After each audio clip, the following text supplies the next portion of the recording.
नमस्कार। देवरिया की आवाज रेडियो केसरी से प्रस्तुत है स्थानीय हालचाल। पहले मुख्य हालचाल। विधिक सेवा प्राधिकरण के द्वारा जिला कारागार का किया गया निरीक्षण और डीएम ने निबंधन कार्यालय का भी किया औचक निरीक्षण। पराली जलाने वाले 9 किसानों को पीएम किसान सम्मान निधि से वंचित करने के लिए भेजा गया नोटिस और लापरवाही करने वाले 36 बीएलओ पर कार्रवाई के लिए की गई अनुशंसा। स्थानीय हालचाल के इस अंक के साथ मैं अनिकेत मिश्र। अब हालचाल विस्तार से। जिला विधिक सेवा प्राधिकरण देवरिया के मार्गदर्शनानुसार संस्था के सचिव न्यायाधीश इशरत परवीन फारूकी के द्वारा कारागार में बैरकों तथा पाकशाला में निरंतर स्वच्छता बनाए रखने पर जोर दिया गया। इस दौरान उन्होंने निरीक्षण करते हुए कैदियों के भोजन की गुणवत्ता तथा महिला बंदियों को मिलने वाली अन्य सुविधाओं के बारे में भी जांच पड़ताल किया और बताया गया कि भोजन में रोटी दाल सब्जी का भी उन्होंने निरीक्षण किया और मेनू के अनुसार ही भोजन देने का निर्देश दिया गया। साथ ही महिलाओं के साथ रहने वाले बच्चों के लिए दूध की व्यवस्था, शिक्षण की व्यवस्था और साफ सफाई तथा दवा इत्यादि की व्यवस्था को भी लेकर उन्होंने जांच पड़ताल किया और उचित निर्देश दिए। जिलाधिकारी जितेंद्र प्रताप सिंह ने आज अपराह्न में कोतवाली रोड स्थित निबंधन कार्यालय का भी औचक निरीक्षण किया। उन्होंने निबंधन कार्यालय में जन सुविधाओं को बढ़ाने का निर्देश दिया। जिलाधिकारी ने निबंधन कार्यालय में जनता की सहूलियत के लिए काउंटर संख्या 2 से बढ़ाकर 3 करने का निर्देश दिया। साथ ही उन्होंने कार्यालय में डिस्प्ले बोर्ड खराब होने पर भी नाराजगी व्यक्त की और पब्लिक के बैठने के लिए कुर्सियां भी बढ़ाने का निर्देश दिया। कृषि विभाग के उप निदेशक विकेश कुमार पटेल ने बताया कि पर्यावरण दूषित न हो इसलिए खेतों में जैविक व्यवस्था बनाए रखने के लिए पराली को खेतों में जलाने को लेकर प्रतिबंधित किया गया है और इसका उल्लंघन करने वाले किसानों पर अब कार्रवाई भी शुरू कर दी गई है। उन्होंने बताया कि जनपद के 9 किसानों का चयन किया गया है जो अपने खेतों में पराली जलाते हुए पकड़े गए हैं। अब जल्द ही उनको पीएम किसान सम्मान निधि योजना से वंचित करने को लेकर फैसला किया गया है और इसके लिए उन्हें नोटिस भी जारी कर दिया गया है। उन्होंने किसानों से निवेदन किया कि आप किसी भी हालत में अपने खेतों में पराली को न जलाएं, इससे सभी तरह से आपका ही नुकसान होने वाला है। इस दौरान उन्होंने बताया कि जिले में पराली की खरीद भी की जा रही है। कई संस्थाओं के द्वारा किसानों से पराली खरीदा जा रहा है। उन्होंने बताया कि जनपद में शुभम बायो एनर्जी के द्वारा अब तक 42 किसानों से लगभग 200 टन पराली 150 रुपया प्रति क्विंटल की दर से खरीद लिया गया है और इसका भुगतान भी कर दिया गया है। जिलाधिकारी जितेंद्र प्रताप सिंह ने देवरिया सदर ब्लॉक में स्थित उच्च प्राथमिक विद्यालय नगौर का औचक निरीक्षण किया। इस दौरान उन्होंने प्रधानाध्यापक सहित 3 शिक्षक बिना सक्षम प्राधिकारी के अवकाश स्वीकृत कराए जाने को लेकर अनुपस्थित मिले, जिसके बाद विद्यालय में ऑपरेशन कायाकल्प के तहत कुछ कार्यों की दुर्दशा पर भी डीएम ने गहरी नाराजगी व्यक्त की और आगे से चेतावनी देते हुए कड़ी कार्रवाई करने का भी निर्देश दिया।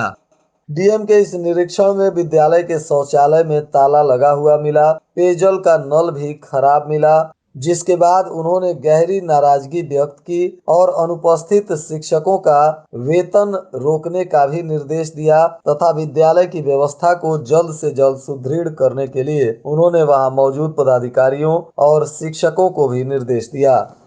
मतदाता सूची का पुनरीक्षण कार्य चल रहा है और इस विशेष अभियान में 36 बीएलओ लापरवाही करते हुए पाए गए हैं। ये लोग अनुपस्थित थे, जिसके बाद अब इन लोगों पर विभागीय कार्रवाई करने को निर्देश दिया गया है। बताया गया कि अपर जिलाधिकारी प्रशासन गौरव श्रीवास्तव के द्वारा जांच पड़ताल किया गया, जिसमें सभी बीएलओ अनुपस्थित पाए गए। अब इनके विरुद्ध अनुशासनात्मक कार्रवाई भी करने के लिए प्रस्तावित की गई है।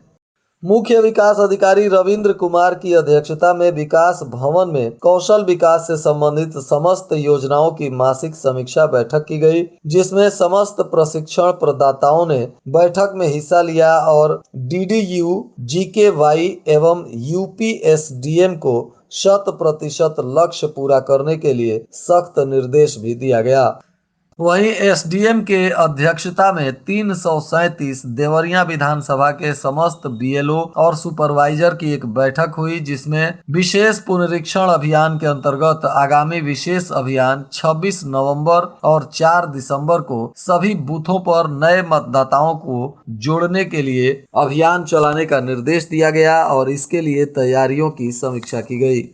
मुख्य विकास अधिकारी रविंद्र कुमार की अध्यक्षता में गूगल मीट के माध्यम से समस्त प्रकार के पेंशन एवं मुख्यमंत्री सामूहिक विवाह योजना के प्रगति की समीक्षा की गई। वृद्धावस्था पेंशन योजना के अंतर्गत आधार प्रमाणीकरण में विकास खंड भाटपार रानी में 4, देसही देवरिया में 5, बरहज में 6 एवं रुद्रपुर में मात्र 13 आधार प्रमाणीकरण 14 नवम्बर से 22 नवम्बर तक कराया गया है, जो सबसे कम प्रगति है। इसको लेकर विशेष अभियान 2 दिनों के अंदर चलाकर आधार प्रमाणीकरण कराने का निर्देश दिया गया और लापरवाही बरतने पर कार्रवाई करने के लिए भी चेतावनी दी गई। मुख्य पशु चिकित्सा अधिकारी डॉक्टर पीएन सिंह ने जनपद के समस्त पशुपालकों एवं कृषकों को अवगत कराया है कि प्रदेश में कुक्कुट विकास नीति 2022-23 प्रख्यापित की गई है। उक्त नीति का जनमानस में प्रचार प्रसार एवं क्रियान्वयन हेतु मुख्यमंत्री जी उत्तर प्रदेश सरकार के महत्वाकांक्षी स्वरोजगार परक कुक्कुट विकास नीति को लेकर कमर्शियल लेयर एवं ब्रॉयलर पेरेंट फॉर्म हेतु आवेदन आमंत्रित किया गया है और इसको लेकर विस्तृत जानकारी मोबाइल नंबर 87 65 95 79 60 पर संपर्क किया जा सकता है।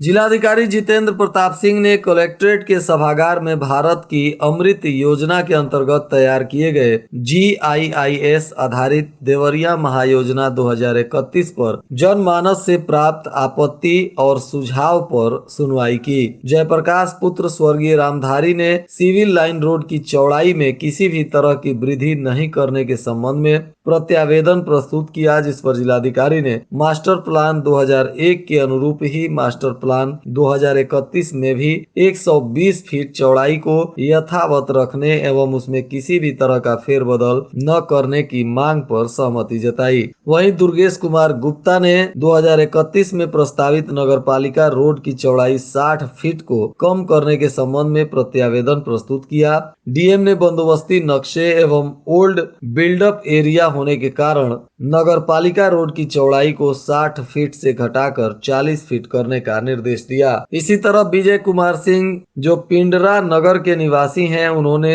अराजी नंबर 387 और 478 के बाईपास मार्ग से प्रभावित होने का मुद्दा उठाया और बाईपास मार्ग भी नहीं बनाने का अनुरोध किया। डीएम ने वैकल्पिक मार्ग उपलब्ध होने की पुष्टि होने की स्थिति में प्रस्ताव से सहमति जताई एवं स्पॉट सर्वे करने का निर्देश दिया। इसी तरह आज दर्जनों लोगों ने जिलाधिकारी से मिलकर इस मामले को लेकर आपत्ति और दावा से जिलाधिकारी को अवगत कराया।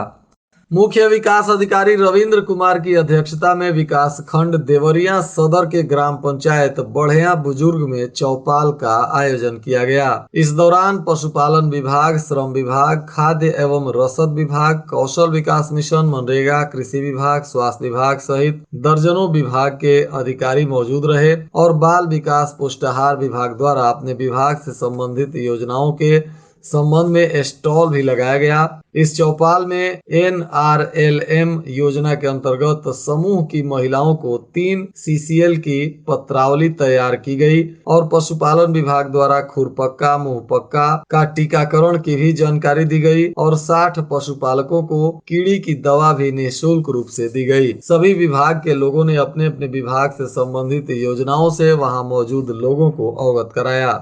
जिलाधिकारी की अध्यक्षता वाली त्रिस्तरीय जांच समिति ने आज जनपद देवरिया में जल निकासी को लेकर RCC स्टार्म वाटर ड्रेनेज परियोजना कुरना नाला स्थल का भौतिक निरीक्षण कर परियोजना की वास्तु स्थिति का जायजा लिया। उत्तर प्रदेश शासन के द्वारा परियोजना में हुई अनियमितता की जाँच के लिए जिलाधिकारी की अध्यक्षता में जाँच समिति का भी गठन किया गया है। और आज के मौसम का तापमान देवरिया में न्यूनतम 13 डिग्री सेल्सियस और अधिकतम 23 डिग्री सेल्सियस रहने की संभावना है। अंत में मुख्य हालचाल एक बार फिर। विधिक सेवा प्राधिकरण के द्वारा जिला कारागार का किया गया निरीक्षण और डीएम ने निबंधन कार्यालय का भी किया औचक निरीक्षण। पराली जलाने वाले 9 किसानों को पीएम किसान सम्मान निधि से वंचित करने के लिए भेजा गया नोटिस और लापरवाही करने वाले 36 बीएलओ पर कार्रवाई के लिए की गई अनुशंसा।